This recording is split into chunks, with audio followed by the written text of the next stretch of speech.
Well, good evening, everyone. That is quite the loud sound system that Broward College brought tonight. I'm not even going to ask if you can hear me in the back. Can you hear me okay? All right. I should ask if they can hear me in the brewery with this microphone, but it sounds like it's working fine. So let me just welcome everyone to really the first dinner of our 5th season of the Village Square. Absolutely. I am Jack Seiler, the former mayor of Fort Lauderdale, and with me is Maggie Gunther, who is going to assist us tonight in putting on this presentation. And it's great to be up here with Maggie, and I think it's the first time we've done this together in 5 years. But we're both advisory board members of the Village Square Advisory Board, and delighted that you all could join us this evening. I am going to take a second and no, I'm not going off that script. I got that. But I'm going to take a second because we're in Oakland Park. And it's nice when you're in Oakland Park. And the mayor of Oakland Park here is, now he's here in 2 different roles. He'll be introduced a little bit later in his other role. But as our host tonight, Tim Lonergan, mayor of Oakland Park, thank you for...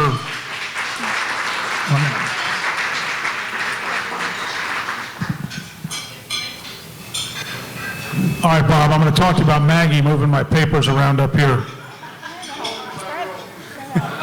Welcome to your world. All right. So let me also just kind of briefly tell you, for those of you that are new to the Village Square, we provide a safe, comfortable forum for civic engagement on matters of local, state, and national importance. And tonight's no difference, no change from that structure. Obviously, we're going to have a great debate on something of local importance. And for many of us, we think it's something of regional importance because it's part of a more regional plan. So this should be a fabulous discussion tonight. In hosting these discussions, our goal is not only to present differing viewpoints on issues in a fact-based manner, but also to foster constructive civil dialogue between individuals with diverse opinions and political backgrounds. So I know that sounds odd in this day and age after what we just saw with the Kavanaugh confirmation hearings, what we see in Washington, D.C. with the discussions, but we're here to have a fact-based debate and have a civil disagreement, and that's what's so cool about this Village Square. We want to avoid demonizing those who may have different opinions or those with different political beliefs. And we hope to demonstrate that individuals with opposing views can still come together for elevated conversation, which engenders respect and tolerance for all participants, even though opposing opinions will likely persist after the event. A good example of this is we have both sides of this debate enjoying dinner over here tonight with a moderator in between them, and I will tell you, this is how it's supposed to be. Sit down, break bread together, have a healthy debate, a healthy discussion, and let's all leave here learning something and becoming a little more aware of those around us and those that disagree with us. So it's good to see you two sitting together. And Kate, you don't even look like you're working right now. This is kind of nice. But let me switch over. I'm going to, before you silence and put away your phones, I'm going to ask for one favor. Unlike other events you go to and they say, hey, silence your phones, put them down, we're going to ask you to do the exact opposite. We're going to ask you to post, we're going to ask you to tweet, we're going to ask you to share information about the Village Square, and we use these hashtags that are up here. You see hashtag Broward College, hashtag Village Square, and please get the word out, because what we're going to talk about tonight in debate, people should be discussing and debating through early November. And it's important that we start that dialogue and do it in the right manner. So we encourage you to take your phones out, take down these hashtags, and start spreading the word that this is the discussion and the debate. And let me turn it over to Maggie Gunther, who is going to take it from here. Thank you.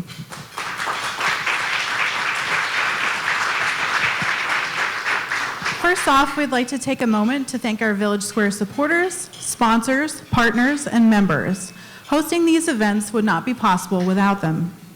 First, to President Gregory Hale and Broward College for their continued leadership supporting this type of programming in our community.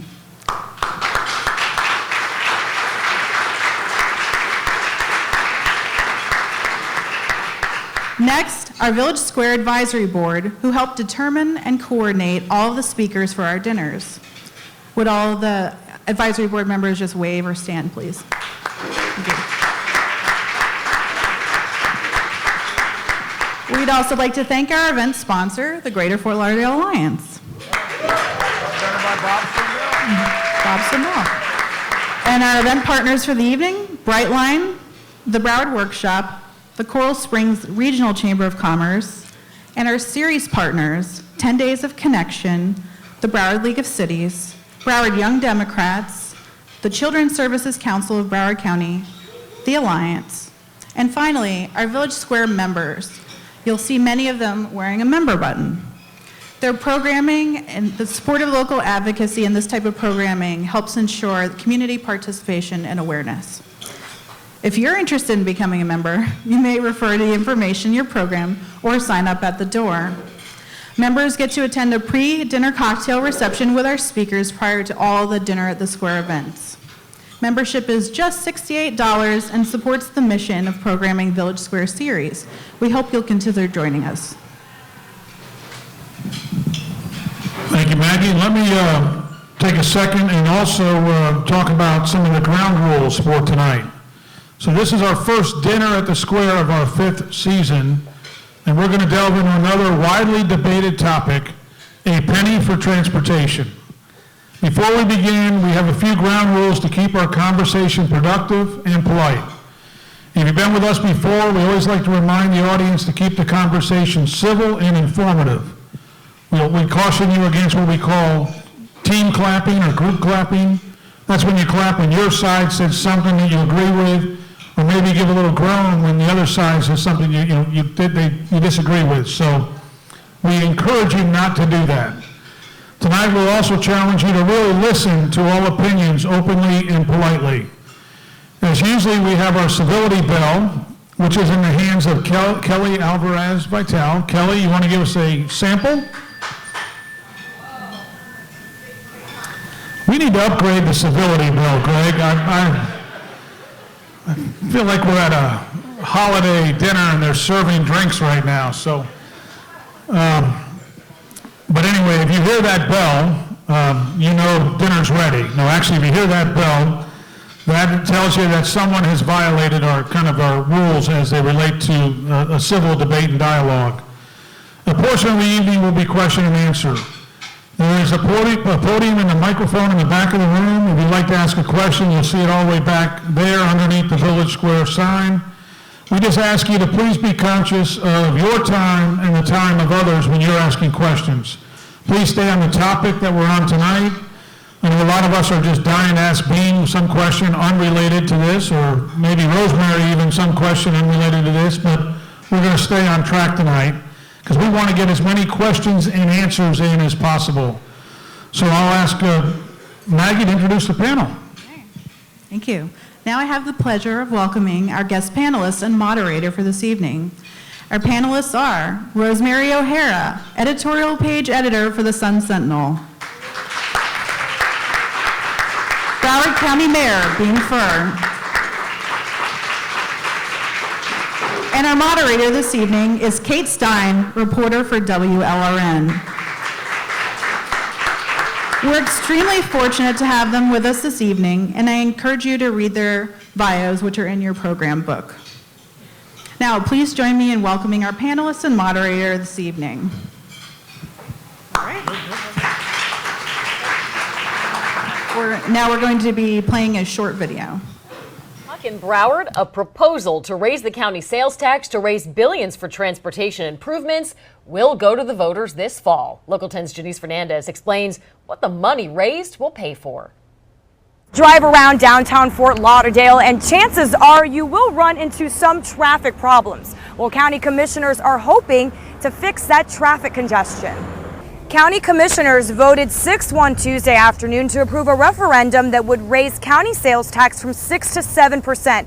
This is often referred to as a penny increase. This would increase the county sales tax over the next 30 years to about $16 billion for local transportation projects. The idea is to fix the traffic troubles in all 31 cities in the county by adding better traffic signals, more buses with bus routes, improve intersections, add school safety zones, and expand sidewalks and bike lanes, to name just a few. So Broward County commissioners voted on this referendum, but it is ultimately left in the hands of Broward County voters who will decide on the November 6th ballot. Reporting in Fort Lauderdale, Janice Fernandez, Local 10 News. And Janice says that if voters approve the measure, commissioners will also create a separate board to decide how the county spends the tax dollars on those transportation projects.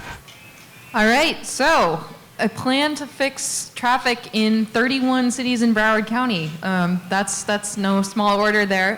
Thank you all so much for having me. As was mentioned, I'm Kate Stein, a journalist at WRN, and really excited because as a journalist, there's never enough time to ask questions. So I'd love to get right into this here. So we heard a penny tax that would raise the county sales tax, generate between $300 and $357 million for different projects, including more buses, fiber optic cables for lights, traffic lights, and there would be an independent board, as we heard at the end there, that would oversee some of these projects. So Mayor Furr, I wanted to start with you. The Sun Sentinel has reported that cities that support the tax would get at least 10% of the money generated to fund their own projects. Funding their own projects, what exactly does that mean, and how is it decided what money or what projects the money goes to? Okay. Before I start on this, I do want to say one thing real quick. Just a point of privilege. For those who don't know, we've been watching all the endorsements that have been going on for the last 4 months. And I just want to say, there's only one person who's doing all of that reviewing of all the endorsements for the newspaper over the last, and we really have somebody to thank for this. For us, I used to, like when you're running for office, you get interviewed by the Sun Sentinel or the Miami Herald or whoever, but you're the only person doing this for all 2 million people here. And that is a yeoman's task, and I just want to say thank you. Yeah. That's we owe a debt of gratitude there. Now with that, forget it. I've been done with that. She didn't endorse that penny tax. Okay, so. now you're done. Talking about the 10% and why, and what does that mean going to the city? I want to reframe that a little bit. One of the things that after we had gone out to the 2016 vote, when we were trying to do the same thing that we're doing now, we didn't have everybody rowing in the same way. And I see a lot of cities here and mayors and the Broward League of Cities. That wasn't a good way to go to present to the voters. It didn't look like we were all on the same page. And frankly, the plan wasn't as good as it needed to be. So what I felt like from the very beginning, this is something we need to all be in together. We all need to be rowing the same way. I wanted to see the county, I wanted to see the city, I wanted to see the MPO, I wanted to see the school board, everybody feeling like we're all in this together. And to do that, we had to, it's been kind of a process, but what I did is I asked the cities, I said, we asked them, what projects that you had in there from 2016, which one of those do you want in this plan? And we're just going to put them in. We're going to put them all in. And if there were some that weren't transportation, just do the transportation ones. They put them in, all the cities put them in, and then I said, whatever else you want beyond that, add that as well. And they did. It started at around 500 projects, and now it's at 709. So once they all got in, we added them all up. We wanted to find out, okay, what's that really going to cost? And once we did, we were doing a spreadsheet for the entire $15 billion, and we wanted to see what is all these municipal projects, what does that add up to? It added up to about $2.8 billion, 3.3 if you add the community shuttles. And if we looked at the spreadsheet throughout the 30 years, and when I looked at it, I went year by year by year by year, and I noticed that we could tell the cities that we can guarantee that you're going to get 10% of this money every single year. There's some years you're going to get 20%. There's some years you're going to get 30%. But you're guaranteed every year you're going to get a minimum of 10%. And that's what, the cities before they needed to hear that. They needed to know that they had money coming their way. And I know Jack had written a couple of SF-100s speaking to that exact same thing. And I think this was something that the cities, once they heard that, and I said, go look at the spreadsheet so you understand it. All your projects are in there. But the other thing I said, the other part of that package was this. Not only are you getting the 10%, but I don't want you to be worried that the county is going to be picking and choosing which ones go first. It needed to be fair and square. There needed to be geographic equity. And so I said, the next part of it is I want the MPO to be the one who decides what is ranked prioritized, what's ranked. They're doing projects all over. You want to see synergy. If you're doing a greenway project as a complete street project, then and a city's doing a greenway project, tie them together. So the Metropolitan Planning Organization will help decide what of the 10% of the money that the cities get, what will be correct. Every year, okay. Every year they will do the ranking and the prioritizing, and all of us sit in that. All the cities and the county sit in the MPO together. So we're going to have to sit next to each other, and you're going to be voting, and you're going to try to make sure that it's fair and square. Okay. All right, so Rosemary, as I said before, the Sun Sentinel did not endorse this particular proposal back in June. I think that editorial came out. We can get into the details later, but just sort of briefly, what are your broad points of opposition? Well, Here, try this. You should just keep it off. That's civility right there. where's that bell? I didn't hear that bell. Well, first, thank you for having me tonight, and President Hale, thank you for hosting this and sponsoring this, and thank you again for donating Bailey Hall, the beautiful Bailey Hall, last night for a function that we had with Dave Barry and Carl Hyson in support of the First Amendment Foundation. Appreciate your support. Great community partner.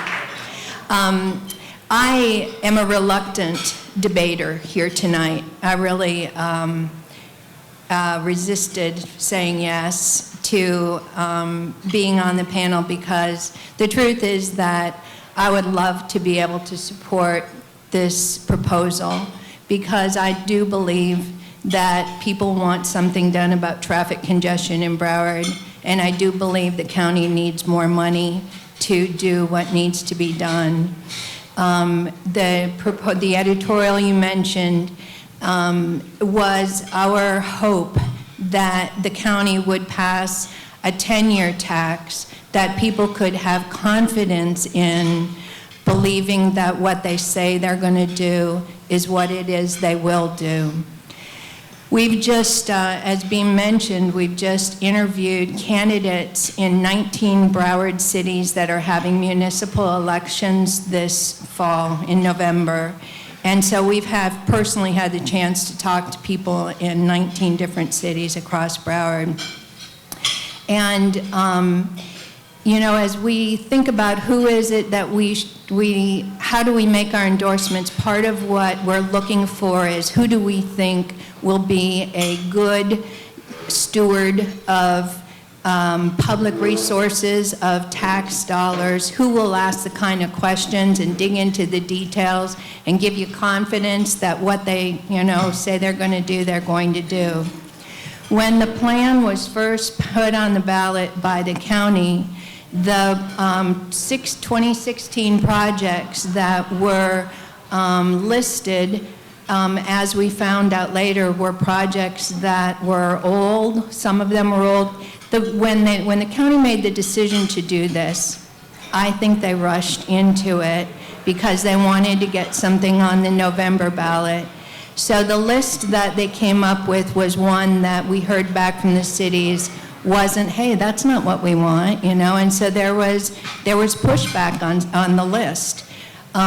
We've heard that, you'll hear that, wow, 30 of Broward's 31 cities have passed an ILA, an interlocal agreement in support of this. Well, what we heard when we were talking to the candidates is that essentially they felt like a gun was put to their head because what the county says, we were doing this together, but what they said was that if you do not pass this interlocal agreement that gives you If you don't pass this interlocal agreement right now, you will not get in the first, and the tax passes, you won't get your 10% that first year. And so it wasn't that they're all on board and rah-rah and believing that this is the answer. They felt they had to do it to make sure that they protected their stake in getting some money from the tax. It's interesting when we say, well, in your city, how will this tax relieve congestion in your city? And I've asked it in Oakland Park, how's it going to relieve? And I've asked it in a number of cities, and the cities have a hard time saying that. They say, well, it'll help with the fiber optic, which absolutely needs to be done. It'll help with the synchronization, which absolutely needs to be done. There's a lot of things in this plan that are good. And in fact, I'll share too, I've talked to a lot of people now about this, including people in the business community, and they will tell you that they have confidence that the first 5 years, that those things that are in the first 5 years will get done. But this is a 30-year tax for $16 billion. And essentially, and we can get into the light rail part, but the reason that it's so difficult to support this is that it's really a plan that says, trust me, we need the money, just give me $16 billion over 30 years and we promise that we will spend it right and we'll have this independent board. Personally, I'd rather have the people we elect be that board that digs into the numbers and asks the questions. Because another thing I learned in this whole interview process is, some of these county charter questions that are on, I don't know if you've all looked at the ballot yet, there's these county charter questions. Turns out some of these independent boards that are appointed by different groups in town, these people don't show up for the meetings. And so there's mixed results at these boards. So to break in here then, Yes. I want to give Mayor Yes. Furr a chance to respond to some of that. And I'm wondering specifically about the issue of the projects and the comment that Rosemary made about cities feeling like they sort of have a gun to their heads to get some projects in front of basically so that they can get funding for those projects. Right. What's your response to that? And how going forward, do you want to ensure that cities, have projects that are meaningful, that are being submitted for consideration, and not just because there's a time pressure? Right. Well, there's actually some synergy going on because they were also being asked at the exact same time to submit projects to the MPO for the MTP projects. So in fact, some of the cities got a little confused because they were submitting it both to the MPO and to the county, and they didn't realize there was some overlap here. And when they started to kind of compare, they're realizing we should be submitting these to the county as well. And we said, let's do that. And, when they looked at it was 2 years ago, and I acknowledge that. And that's why we said, whatever else you would like to put on there, let's do that. As to having a gun to their head, we did need to know, we did ask to know if they wanted to be part of the ILA by, we passed it yesterday at the county. And we wanted to make sure everybody was on board. And we did. We did that. We did it at the MPO. We passed first we did it at the MPO. That wasn't there's no gun to the head of the MPO. So they all passed it first there, and all the cities passed it there. That was a 20-3 vote. After that passed, all the cities passed it. And what about the point about Except for Lazy Lakes. They're holding out for a tunnel, I think. I'm not sure. nothing to do with the name, right? Right, I don't know what they're waiting for. And what about the point about the oversight board? Can you tell us a little bit more about who will be overseeing? The reason there's an oversight board in this, that kind of... sorry to clarify, they're overseeing which projects are selected? Not so much which are being selected, but how the money's being spent and make sure it's being spent according to the statutes. Okay, so how is that board selected? That is selected by a nine-board authority that is from numerous different professions in county, Broward League of Cities. Numerous people appoint those people on there. The board itself, they will be, like I said, they're going to be doing the oversight on it. What was the other question you asked on it? That was it. That was the question of the oversight coming from. Okay. And I think that one theme we're hearing here is There was one other part of it, I'm sorry. Okay. The point I was trying to get to. It beckoned back to the 2016 election, we felt like the cities wanted to have an independent board. That was our sense. And when we were actually doing both parts of the 2016 election, there was a lot of discussion about having that kind of a board, so that there was independence, and it was like both sides could agree on it. And that's where that idea came from. Okay. So I wanted to go, Rosemary, you brought up the point about light rail, and part of the tax money would potentially go to building a light rail system. Mayor Furr, could you just start out, is it clear where that light rail system would be? There's 27 miles that are going to be built. There are a number of proposed sites, 441, University, Broward Boulevard, out to Davie, out to Sawgrass Mills. However, there has been some pushback from some of those places. The fact is, there's been a number of MTP projects that are from the 2035 MTP plan and the 2040 plan that were part of for streetcars. The problem is they have just sat on the shelf. They've written these plans, they've vetted the plans, they've gone through all that stuff, but they don't even look at it because they're going, there's no funding, what's the point? And so every year, it sits in the unaffordable, it sits in literally what they call the wish list, or the unaffordable category. So all these plans that have been there for light rail, they haven't seen the light of day. So you feel that the problem with getting a light rail system built is fundamentally funding, that there isn't funding Absolutely. to have momentum for that. Rosemary, yes. what are your thoughts on that? Do you agree that the issue is funding, and the light rail, I mean, is that something that you endorse, or do you support that? About a third of the $16 billion is budgeted to go for a light rail system that we're not sure where it would go.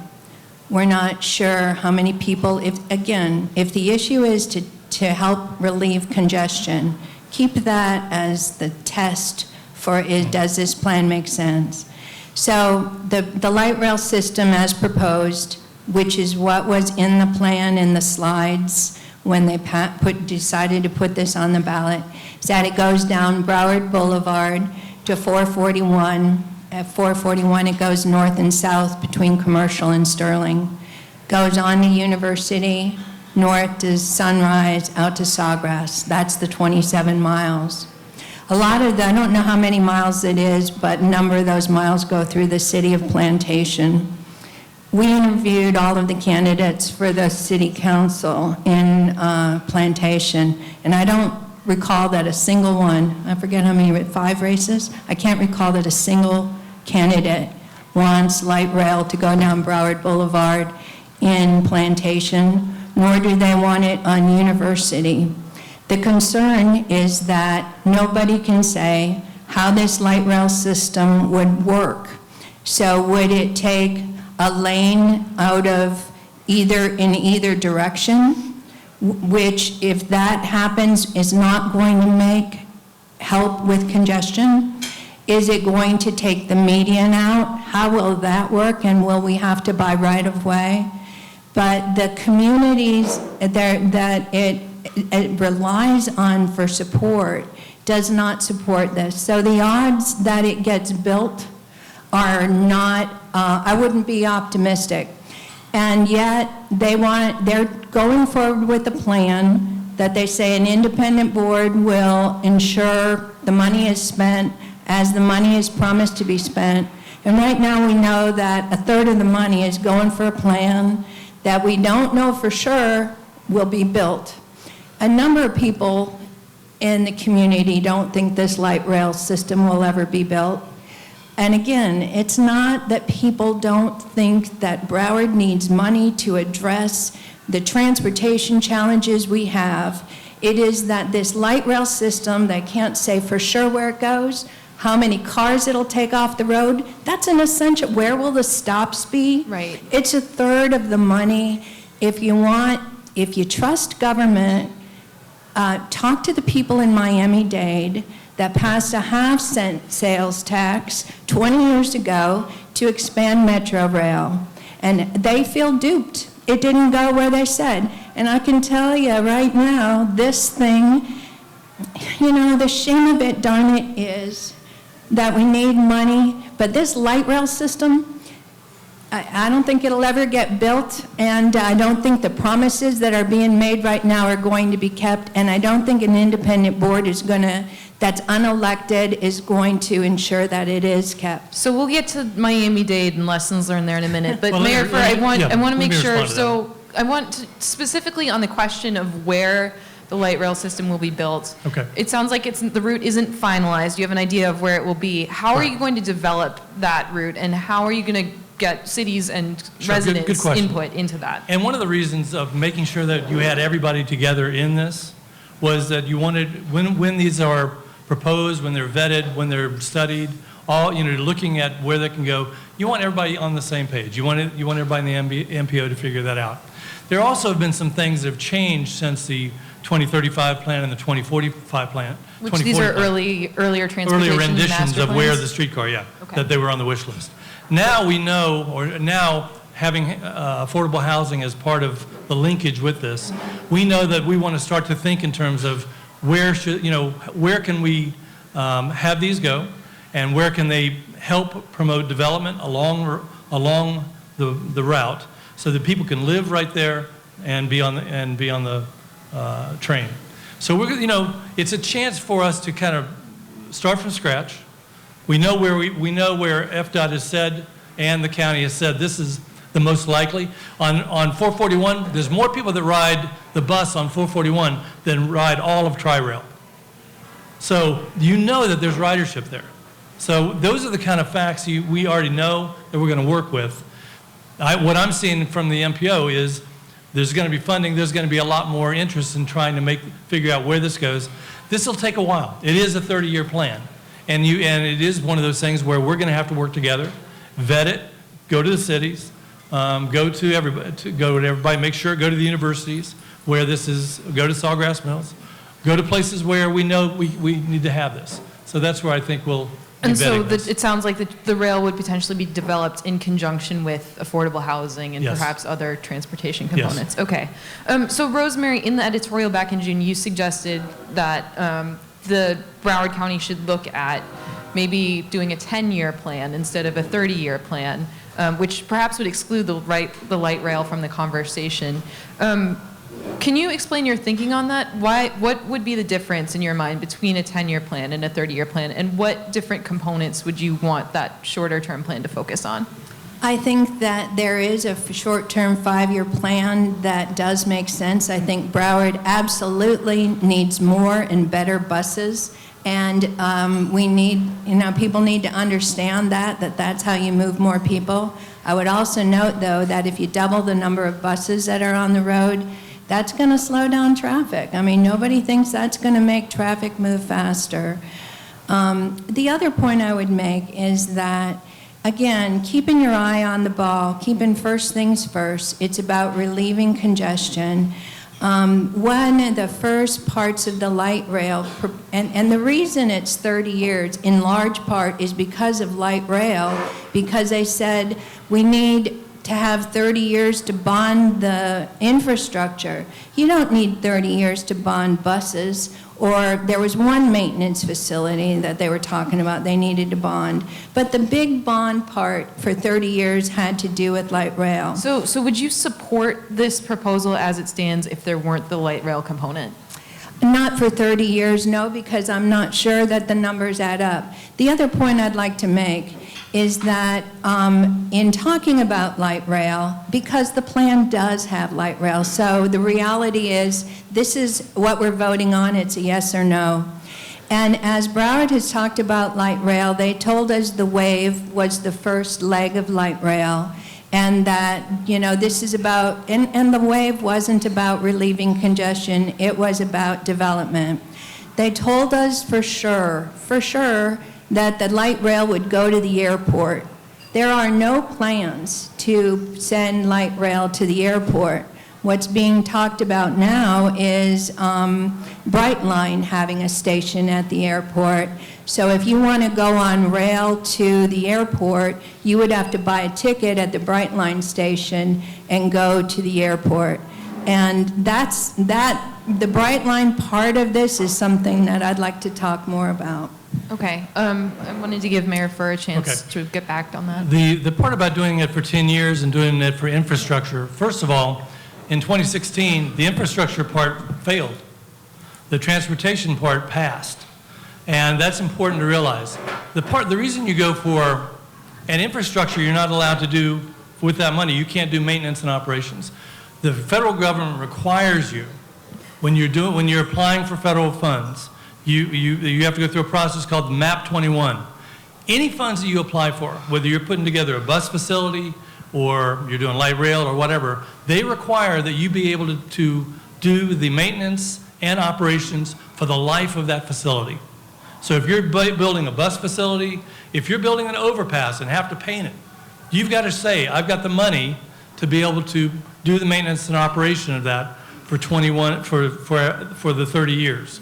I think of it like if I'm at my house and I go to do I'm fixing the plumbing at my house, and that would be like infrastructure. But while I'm fixing the plumbing at my house, another 200,000 people move into my house. Well, no longer do I have to worry about that plumbing. I've got to go from septic to sewer. I've got to change it, and that's what's happening. We can't just be looking at what's happening here. Do you all know? You guys probably know Wayne Gretzky, who's a famous hockey player. He said, Go where the puck is. Yeah, he said, I don't skate to where the puck is. I skate to where the puck is going to be. And if we sit there and try to work on things and fix little things that are happening right now, we're going to be so far behind in 10 years, 20 years, 30 years. So we have to be looking far ahead. We have to be building something more than just fixing little incremental parts. So it needs to be big. It needs to be bold. And so light rail is part of that. I agree that so you're going to take it back? Yes. We want it. No. Bing. We do want to think ahead because transportation is undergoing a revolution. And with rail, you have that last mile challenge. Right. Sorry to cut in, that's the challenge of getting from a rail station to your that front last door. mile to your front door. Yes. Right. And so, with the advent of, autonomous vehicles, and I know they're not here yet, but there are changes that are afoot that are coming fast. So yes, and as we get more autonomous vehicles on the roadways, I'm told the lanes can be skinnied even more and make better use of. So yeah, no, we want to think ahead, but light rail, this plan is is more of an old school technology. It's got the overhead wires, it's tearing up the roadways and putting the rails in the roadway. So it's not considered, and even in Tallahassee, the people who are setting policy in Tallahassee on transportation, like Senator Jeff Brandes, he's like, take a pause. And so that was why, a 10-year made sense. To that point, and to the point you made about Wayne Gretzky and being ahead of the puck rather than chasing it down, Mayor Furr, a lot of what's being talked about here is things like bus routes and light rail. But there is this conversation that's happening about autonomous vehicles. And already we know that people like Uber and Lyft because you can go from your house to the grocery store directly and you don't have to worry about, hauling your grocery bags from the bus stop to your front door. So what makes you think that voters would support things that are improvements to the bus service and, building light rail at a time when maybe the trend is away from those things, especially with everything that's happening with autonomous vehicles? Well, I think we do. I mean, right now, I don't think I'd want to ride a bus because you know what? It's not convenient enough. The frequency is not there, but people in other countries do it all the time. But our bus system is way behind. We need to fill out the grid. We're lucky. We're in a county that has a perfect grid system for buses. North, south, everywhere, east, west, everywhere. And what needs to happen with the bus system is the grid needs to be filled out. You shouldn't have to go more than a half a mile to any bus stop in this county. And along with that, you need to make sure that the frequency is there. Like when you go to a subway in if you go to Washington or somewhere, you never check the schedule. You don't have to check the schedule because the frequency is so often, it's going to be there. That needs to happen here where people can count on it being there. And now, yesterday we bought 15 brand new electric buses with Wi-Fi, clean, the whole bit.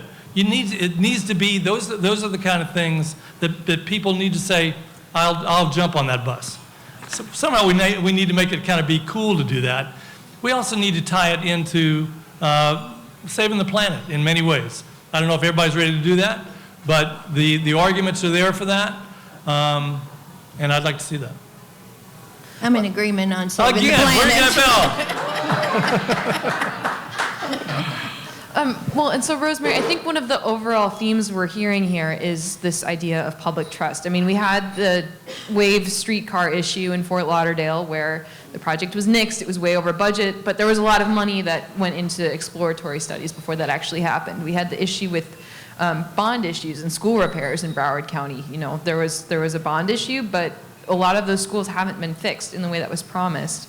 And so I was wondering, why do you think this time won't be any different? What is your lack of confidence in anticipating that, you know, we do need to be ahead of the curve? Why don't you think that we'll be ahead of the curve in a way that makes sense to support this in Broward County?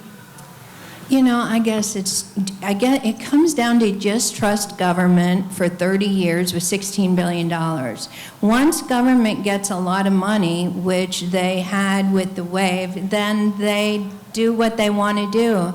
And there are people in this audience who know very well that citizens had a difficult time being heard, and the reason that that project didn't go forward wasn't because the people in the neighborhood associations didn't want it, it was because it came in over budget. So once government gets that kind of money, they're going to spend it. How they're going to spend it, you know, is the big question.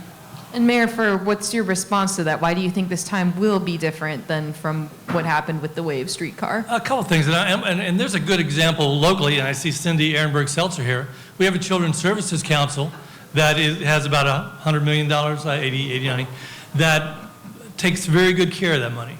And I think everybody trusts that. Why? It's monitored really well. It's extremely transparent, and everybody knows and can look on the website where all that's going. So it's not impossible for government to do that. I do think there needs to be lots of transparency.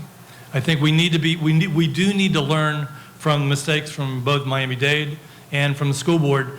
You also have to manage expectations, because one of the things that I know if this would pass, people are going, you know, I should be able to get from A to B in 5 minutes less every day, right now. And that's not going to happen. The fact of the matter, every project in the MPO takes 5 years to happen. From the moment it's dreamed up, imagine, to writing the specifications for the RFP, to the RFP going out, to the selection committee, to the awarding it, and then to actually building it. It takes a long time. The school board had this same issue, but I don't think they made it as clear to let everybody know, look, we got to do this. There's a process. And taxpayers, you may not like the wait, but you do want the process. You do want to make sure that that money's being well spent, that it's accounted for, and that you can trust that it's going to the right thing. And so we've heard about the oversight committee. What other efforts will be made to make sure that this is a transparent selection process in terms of the projects? Should the bond pass, or should the tax pass? The actual projects will be going through the regular RFP processes through the county and through the cities. But then the oversight board will make sure, will looking over how they're doing that. Okay, afterwards. so from the perspective of a voter then, how, if I'm a voter in Broward County, how will I know what sorts of transparency things do you have in mind to make sure that I'm going to be informed on how my government is spending my tax money? A couple ways. I think the MPO should probably be writing, and they do. They have a newsletter every month, and they should be saying, where are we? Where are we on this timeline? And having it so everybody sees it. The oversight board should be doing the same thing. But are they, is it, should Not yet. they should be? Hadn't started or yet. will- Hadn't yeah. started yet. But I'll be asking for that, and I'm sure, I think everybody will be asking for that. That's a legitimate thing to ask for, and I think we should all be asking for that. Rosemary? The MPO actually is working on a bigger plan right now that looks ahead. And there's some interesting things that are going on at the MPO in how they are really trying to address how do we keep Broward moving in a better way. And it's my understanding that the MPO asked the county to hold off on going forward with this tax this year until their plan was more complete. So the MPO, I'm told, is not in a position right now to deal, it has these local projects, but it's got some things going on, for example, that really would get traffic moving east and west.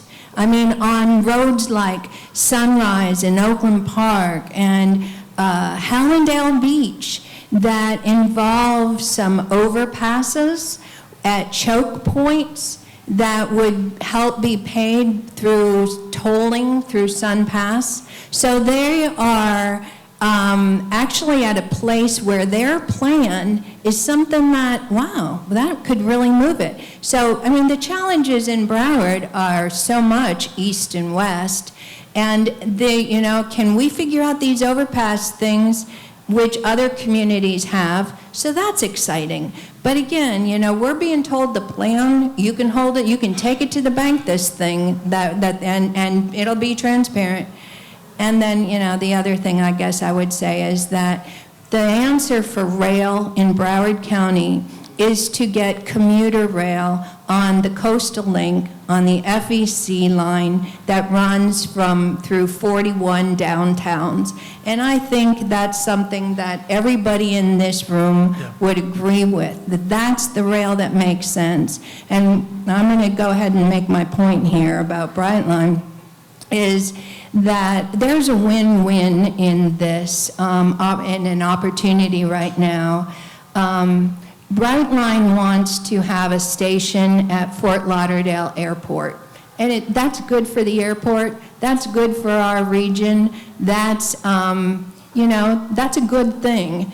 But it needs a deal with the county to make it happen. And if I can just finish my point. And the county needs Brightline to come to the negotiating table with it to talk about commuter rail on the FEC line. And so the way this thing appears to be going down is that the county is going to put Brightline, a station at the airport, in return for some amount of money. But the county has an ace in its hand right now. For what's good for Brightline to have a station at the airport, instead of more money for the county, how about we get Brightline to the table to talk about allowing the Coastal Link, which is a rail line that everybody agrees makes sense. So rather than money, don't sell the ace in your hand, which is they want land at the airport, and we could negotiate a deal perhaps that would really get commuter rail moving in Broward. And we're not debating Brightline here, to be clear, but no. I'm curious, Mayor Furr, from your perspective, if there were some sort of agreement worked out with Brightline, Right. first of all, how would that happen? And second, how could that be tied into the projects in the penny tax were it to come to pass? Is that part of what's being considered as you think about There's how this money will be contingency spent? money there for, and what Rosemary is talking about that I'm in full agreement with. I actually talked with Brightline today and said, you guys should be looking at what's happening with this November ballot. I said, you should, because they were actually, right now, they were only thinking of going up to Aventura. And I'm saying, you need to be looking at what we're doing. And because part of what you were referring to a minute ago with those overpasses and those kind of projects, it's fine to have those. If you don't have the money to leverage it, if you don't have the money to ask for the matching funds or have the matching funds, Right. when you go to the federal government, you don't get anything. Right. So one of the things that those projects that you were just mentioning, and I talked with Greg Stewart at the MPO, he estimates that the amount that we could leverage these funds, $8 billion. We initially thought it'd be around $3 billion. So that would be, sorry, $8 billion. $8 billion from being able the to federal leverage government? above the $15 million. From the federal government? Correct. Though. Okay. Correct. So those projects that you are thinking are very good. Will But they're not in the plan. But you can put them in the plan. But you're saying the plan will change, so I get that you're saying the plan will change, it's flexible. But on the other hand, I'm being told that what we're going to do, we say we're going to do, you can take it to the bank, you know, here's this light rail thing. Right. Are we going to build light rail or are we not going to build light rail? Are we going to build the overpasses? And there is flexibility built in. There's contingency built in. how much contingency is there? We've been down this road before. I know. There's about $1 billion in there. $1 billion? Yeah. But those overpasses, how much of that, you just said how much, you know? That would those fund. are That would fund it. expensive. That would fund it.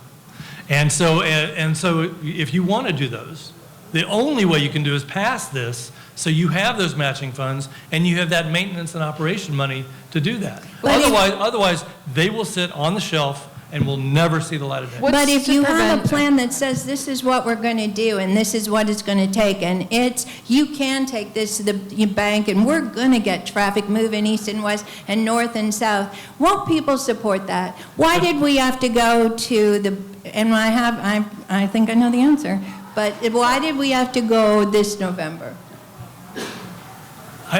Because we need to do this as fast as possible. And you know, we just saw the UN put out a report that talked about, and I don't know if you all have seen that report. You all seen that? We have like This is a report from the Intergovernmental Panel on Climate Change that came out over the weekend. Yeah, and never have I felt more the need to start doing this quicker than ever, because this is one of the big things that actually can reduce emissions. I know for the most part, we look at alleviating congestion and those kind of things. This is the big tamale in reducing emissions as well. Well, 30% of all emissions are from the automobile. When we start to add this many buses, fill out the grid, for every 1% of increase in bus transit capability, you take off 1.5% off the roads. This is one of those things where that window is short, and you're one of the biggest advocates on this whole thing. That window is incredibly short, and we saw in that report, you're talking about in 12 years, you start to see the dying off of coral reefs and all these other things. This is not something we can wait on. That trying to do that 10-year incrementally, not going to happen. This needs to happen now. So every single place that has a lot of cars needs to start dealing with this. What's to prevent, though, from doing what Rosemary suggested in her op-ed and having a 10-year plan where you focus on things like electric buses, for example, rather than going because you have to have the maintenance and operation. That's an infrastructure project. You can't leverage those funds. The federal government will not let you leverage infrastructure money. You can only leverage transportation money, because the transportation money has the maintenance and operation part built into it. Okay, can you break that down again in a way that's just a slightly less jargony? Okay. Sorry about that. Did I just get wonky on you? You got a little wonky. Got a little wonky, sorry. Infrastructure money is if you're like, let's say you're building A bus depot. No, not a bus depot, because a bus depot would require maintenance and operation for the life of that facility. Mm-hmm. Any facility that you build that has to have maintenance and operation built into it, and you're using federal funds, the federal funds you have to show that you have those funds for the life of that facility. If it's a light rail facility or a bus depot, those facilities are over 30 years, the lifespan. Mm-hmm. That's why you need a 30-year plan so you can do that. Infrastructure projects, if you're just paving a road or something like that, that doesn't need maintenance and operation, that is something you can just do, and you don't have to leverage federal funds for it. So for an infrastructure project like paving a road, you don't need 30 years of funding, but for something that's like an electric bus depot, you need more time. Right, if you're adding, and we want to add 200 and something buses, with that, you're going to have another bus Because you need depot. to make sure you can Right, you handle can- the upkeep for the Correct. duration of the buses. Okay. Correct. And that was the main answer to the question of what, when back in the spring, why do we need 30 years, is that there needed to be another bus depot. And I'm like, okay, if you take light rail off the table, there was one bus depot. And what's the county budget is? But it's also, remember, $4 billion? remember, you can't leverage any federal funds. All those overpasses you were just talking about. Right. All those ideas of doing Right, that. yeah. You can't even apply for them. You can't even say, But we'd like to do that. first, let's know what it is we want to do, and then say, this is what it's going to take to do it, and folks, you can take it to the bank. But the way the county's going about this is, give us the money first, trust us, and then we'll tell you later what we're going to do. We kind of like this idea, but it's an expensive idea, but it'll mean a change in the plan, so you can't really trust the plan that is being sold to voters right now. So Rosemary, don't you? Let me add one Okay, point. Go ahead. There is a ton of, yeah, I know. This Go could ahead, go on for a while. go ahead. We're ready now. Where's that bell?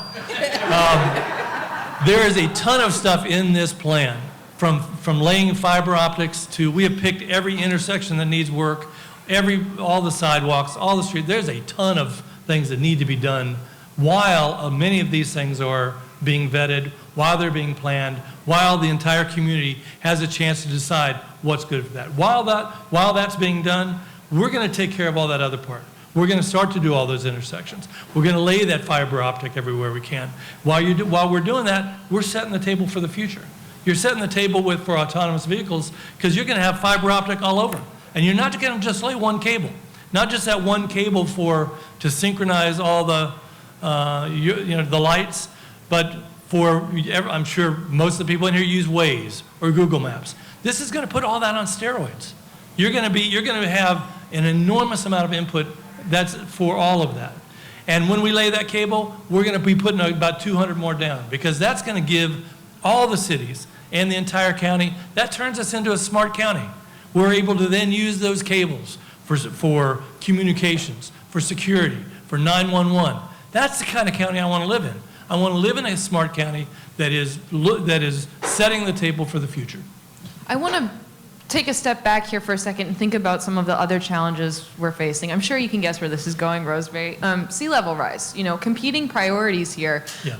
Broward County voters have to deal not just with transportation and traffic, but also with things like, communications among different county emergency response systems and dealing with the rising sea. How does this rank, do you think, as far as, are Broward voters, do you think, should they is maybe not the relevant question. Do you think that people will run out of patience for, more taxes for dealing with things like sea level rise and building infrastructure?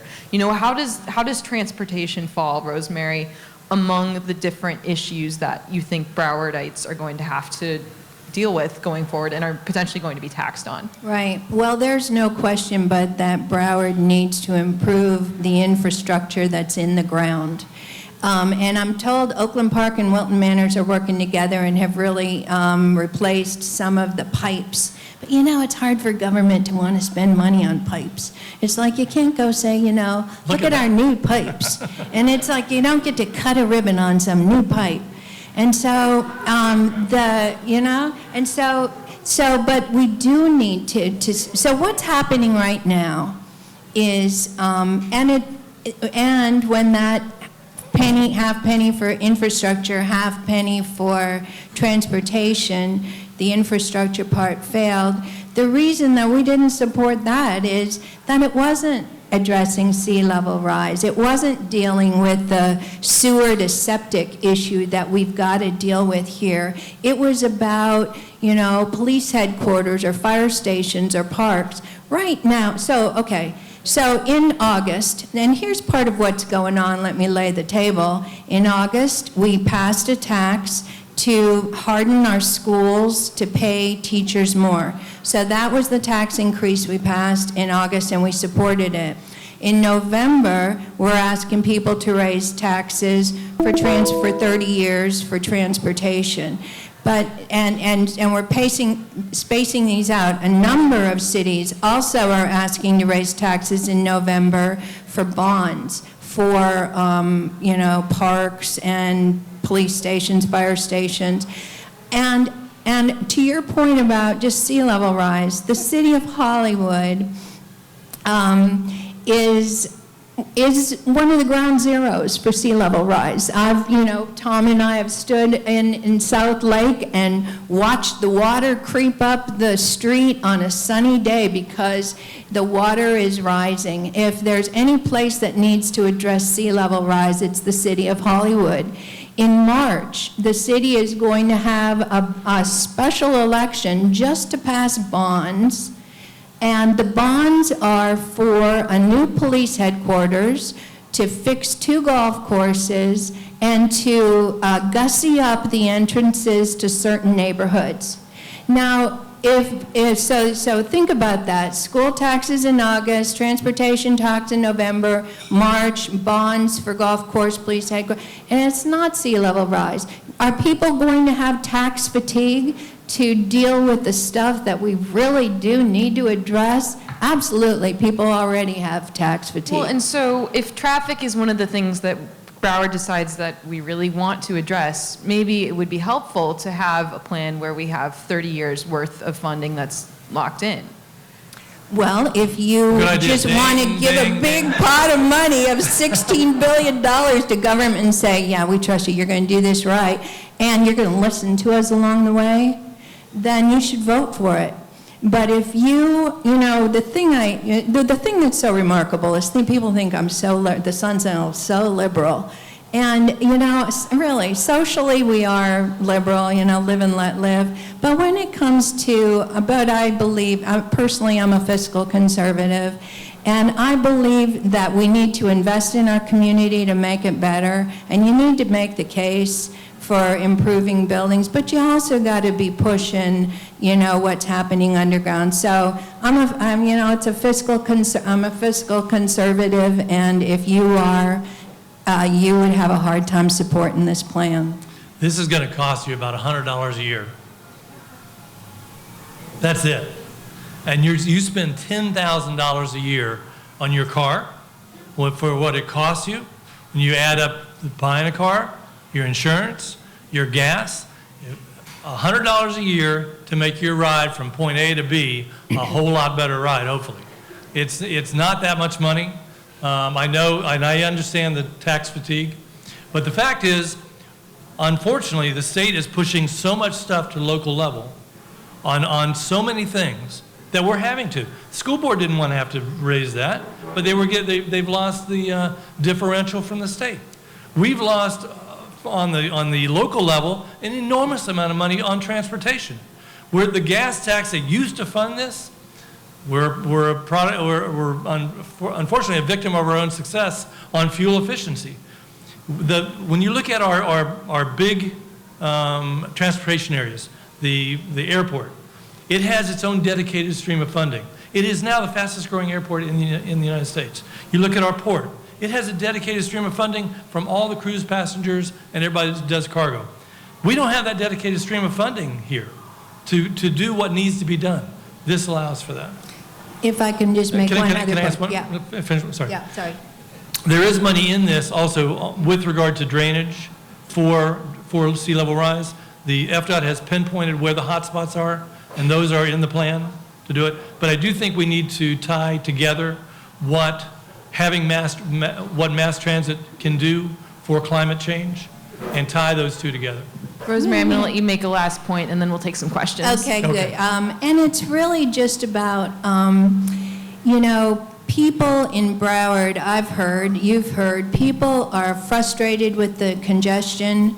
We are growing, and more development is coming. And there used to be a time when we had concurrency, which was a complicated word that Jeb Bush always said, if you can find a better word. But it meant that if you built a new development and you had an impact on the schools, you had to pay some school impact fees. You had an impact on the stormwater, the sewer system, you had to pay some fees. If you had on the road, you had to pay some fees. And concurrency has gone away in part because of what was called over-government regulation. The result has been that Broward is growing. God, it's growing, and we got a great skyline, and we got a lot of stuff that's exciting. But it had development and growth has come at a cost, and there are a lot of people here who feel they have not been heard as this growth continues without addressing traffic. So it went to the issue of government trust. Can you trust that government will address traffic concerns even as it continues to approve what appears unbridled growth? And, and then at the same time that we say we want to improve traffic, get things, we're narrowing streets. We're narrowing roads all over the place. And yeah, it makes it look pretty, but if the number one thing people tell their leaders is, you got to do something about this traffic. How does narrowing the roads and, doing more development without addressing the roads, how does it put first things first? All right, well, we're not voting on narrowing the roads here, luckily. No, and I we're think not. we can We're all not. agree that Exactly. traffic is bad and no one likes it. And that's not in the plan. So any questions from the audience then? There's a microphone at the back. If you are interested in asking a question, maybe go up and just say your name and what organization you're here with. Ask Rosemary a hard one. Am I not asking her hard enough questions? All right, we have one person back. Testing, 1, 2, 3, thanks. Here we go. Henry Mack, Broward College. My opinions don't necessarily reflect those of Broward College, first of all. So with that comment out there, I just wanted to ask more about like synchronization and the efficacy of that and what has been done to improve it. I lived in Manhattan for a while, and Manhattan is like 13 miles long, and they can move like 500,000 people, within a matter of 30 seconds because all the lights are synchronized, but I can't get from Weston to, Hollywood Beach at all because, at least in my anecdotal experience, it's because of lights. So I was wondering if there can be some sort of analysis done. I know there was something done in 2011 that actually found that, at least of the selected major roadways, travel time was improved by 43%. And I'm wondering if we can maybe just flesh that out a little bit more. So I don't know if there was a question there. I think there was. There is, and you're great. right. There's part of the county that has already has fiber optic that allows for synchronization. There is a 2.0 synchronization to come, but but what we want to do is have fiber optic in the rest of the county, and it's planned, but without this funding, it is years and years away. There's some that was already planned. FDOT had some. This allows us to cover the entire county, and it allows us to do arterial management. You see when you're going up and down I-95, you'll see where it says Coral Springs 9 miles, 9 minutes, and you're going, yes, I'm going 60 miles an hour. But if it says 27 minutes, you're going, can I take a U-turn? Okay, well, how do I get off this road? This is going to allow us to do arterial management on Commercial Boulevard, on Griffin, on Broward Boulevard. So you'll be able to see that, but you can only do that if you have the fiber optic laid throughout the county. And the synchronization goes along with that. All right, so traffic synchronization, that good for movement in the county. Do we have another question back there? Yes. Good evening. I'm Randall Vitale, and I'm the co-chairman of the Transportation Committee for the Broward Workshop. And my question's for Rosemary, but before I have asked the question, I'd just like to share a little bit of information. I've spent, along with several other members in this room in the Broward Workshop over the last few years, a lot of time on this topic. And I was trying to, while I was in the audience, think about what questions I would have wanted answered. So I'm just going to share a little bit of information that I think everyone in the crowd should be aware of. One is about 30% of this tax will be paid by tourists. So if you live here in Broward County and we need to make these investments anyway, which we all agree we do, you will be taxed one way or another. The sales tax allows for that tax to be paid by tourists. Second, we have 64 households a day moving to Broward County. Traffic is not going to get better, it's going to get worse. We must make investments which will take many years to improve, but we have to do that now. Beam Fur did a great job of trying to describe the federal funding. It has to be 30 years, because when you ask the federal government for money, what you're asking for, what you're guaranteeing is that you can pay for the operations and maintenance for whatever you're asking for. And we can't go out and make big investments in the community without having the operations and maintenance available. That's what this tax by statute requires. Fort Lauderdale, where I live, is a donor city. We give more to the county than we get. Broward County is a donor county. We give more to the state than we get. Florida is a donor state. We pay more in taxes than we get in benefits. We must try to get some of that money back. So this $15 billion investment will allow us to get $8 billion back, which we are already paying as taxes. So it's really a return of our taxes. So could you get to your question for Rosemary then? Yes. Yeah, you're getting the bell. I'm sorry, my friend. What's your question? You were doing Kelly, great. did you You ring were it up? doing great. So Rosemary, my question is, what will it take to have you hop into our canoe and row in the same direction to support this tax from your important seat?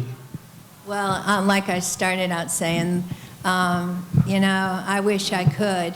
And I think the answer was, had there been a 10-year tax, it would have been easy, because the fiber optic that you talk about, the synchronization, the intersection improvements, the mast arms, the more buses, would have been something that would have been easy to support. Perhaps if the county had waited 2 years for the MPO to finish the plan that is really starting to look forward more than this plan does, that would have been something that would be easier to support too.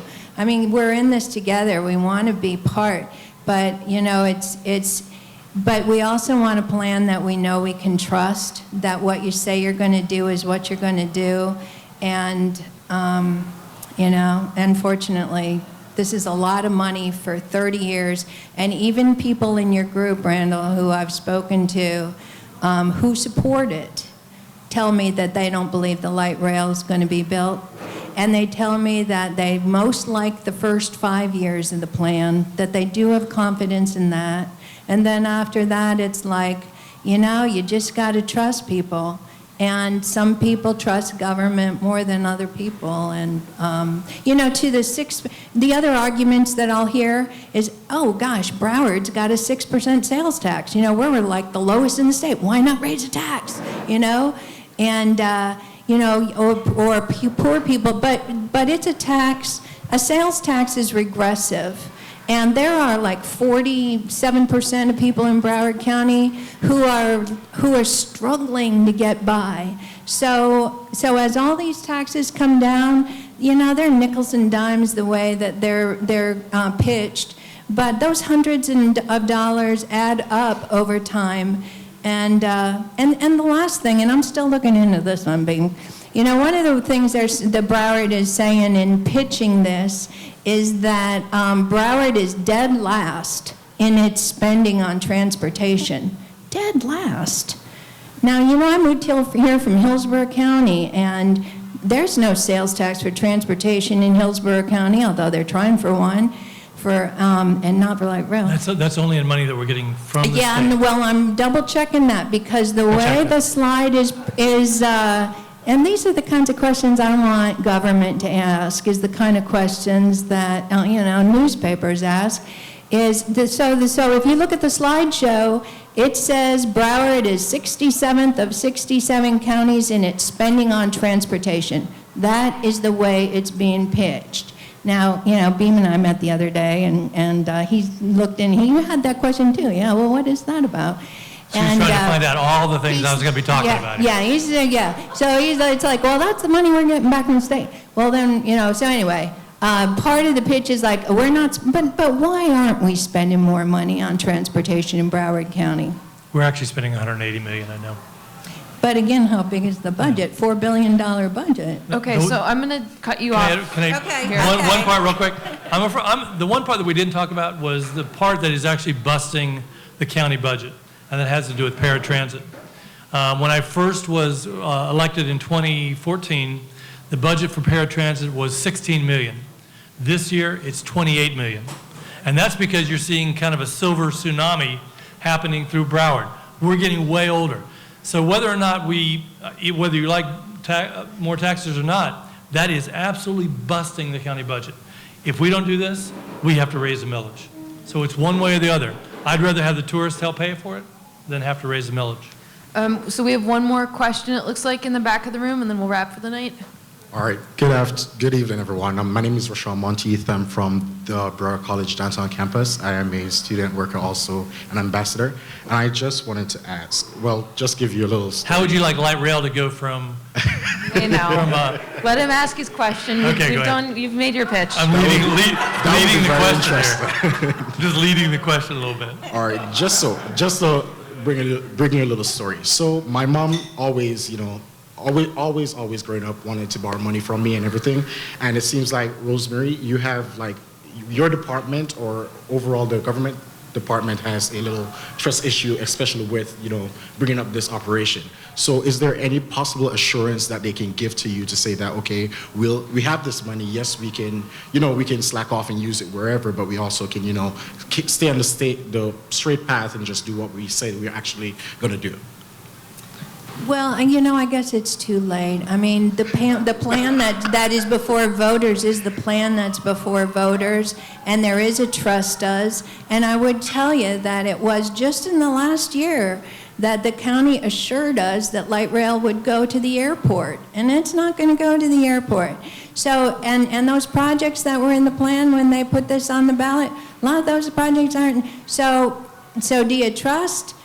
Yeah, trust but verify. You do have to be flexible, though, because, if suddenly Brightline comes along and says, we'd like to put a station on Brightline, I'm going, and we don't have to build this, and we can save how many millions? I'm going to listen. Yeah, but how would light rail, if I'm on a light rail line and I stop at the station, I would have to get off the county light rail line and buy a ticket on Brightline. We're not going to charge you extra for the transfer. Okay, so I know that you two could continue debating this all night, but some of us need to drive back to Miami. Yes.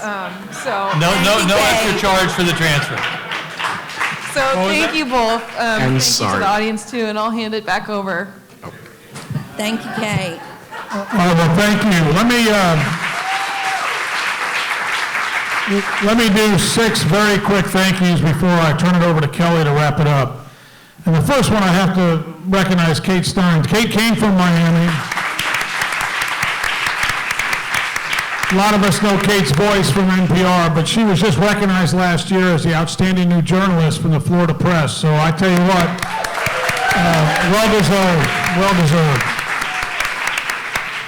The second thank you, we mentioned it earlier, but an event like this doesn't happen without an awesome board. If the board from the Village Square will please stand up so we can give you a quick thanks. Thank you. This is who brings this together. The third thank you is obviously Funky Buddha. You think about a debate about this, and we're at a really cool brewery. This doesn't happen anywhere in America but in Fort Lauderdale, Oakland Park, I should say, Tim. But thank you to Funky Buddha and all the Funky Buddha employees. My next thank you is obviously, Broward College does an amazing job, from Greg Hale and his team on down. But we have the audio-visual guys, the sound guys from Broward College. Thank you for doing this every time. Please stand up. Let me give you guys a thanks. The sound just doesn't emanate. Somebody has to do this, and Broward College does such an awesome job on so many fronts, and I know, Greg, you're so proud of your team, top to bottom. It's amazing. The next 2 thank yous, I will say, where else can you have the mayor of a county debating the head editorial writer for the paper and have a really good discussion that I think everybody in the room enjoyed, and that's a huge thank you to Rosemary and to Beam. Thank you for doing this. And my last thank you is a young lady I'm going to bring up. She does so much work to make this happen. In fact, I love the fact she hit that bell on her husband tonight. That was awesome, but really, this doesn't get done without her work behind the scenes. Kelly, come on up and wrap it up.